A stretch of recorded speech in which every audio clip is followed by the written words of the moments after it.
नमस्कार।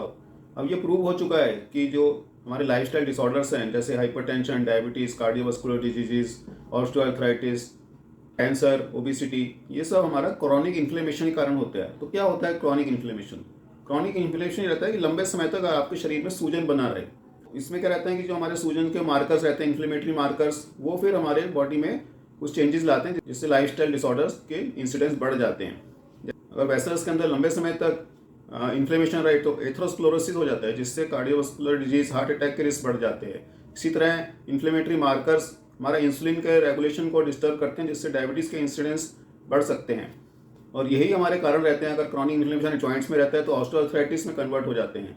तो हम देखते हैं कि हमारे जो मोस्ट ऑफ द ये लाइफस्टाइल डिसऑर्डर्स हैं क्रॉनिक इन्फ्लेमेशन के कारण होते हैं। तो क्यों होता है क्रॉनिक इन्फ्लेमेशन?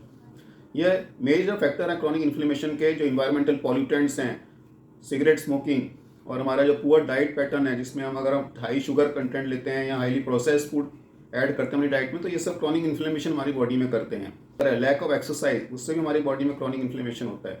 अगर आप स्ट्रेस में रहते हैं, आप प्रॉपरली सो नहीं पाते हैं, आपकी स्लीप डिस्टर्ब रहती है, तो ये सब मेजर फैक्टर रहते हैं आपको क्रॉनिक इन्फ्लेमेशन करें, और इसी से हमारे जो लाइफस्टाइल डिसऑर्डर्स हैं वो बढ़ते हैं।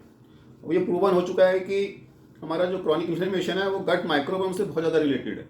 अगर आपका गट माइक्रोबायोम डिस्टर्ब है और वहाँ पे आपका एब्जॉर्प्शन प्रॉपर नहीं हो रहा है और आपका गट अनहेल्दी है, तो वो क्रॉनिक इन्फ्लेमेशन को प्रोग्रेस करता है और वो लाइफस्टाइल डिसऑर्डर्स में लेके जाते हैं। तो किस तरह से हम अपने आप को इन सब प्रॉब्लम से और क्रॉनिक इन्फ्लेमेशन से प्रिवेंट कर सकते हैं?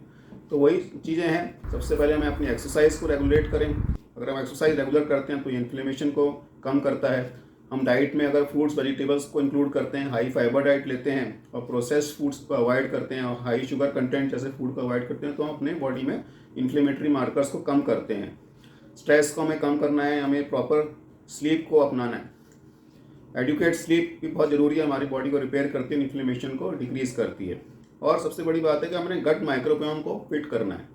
तो उसके लिए हम गट रीसेट प्रोग्राम में एंटर कर सकते हैं जिससे हमारे गुड और बैड माइक्रोबायोम का रेशियो बैलेंस हो जाता है। और गट माइक्रोबायोम एक बार बैलेंस हो जाता है तो ये काफ़ी इन्फ्लेमेटरी मार्कर्स को कम करता है और हम क्रॉनिक इन्फ्लेमेशन से बचाते हैं और लाइफस्टाइल डिसऑर्डर्स को हम अपने आप को प्रिवेंट कर सकते हैं। Thank you.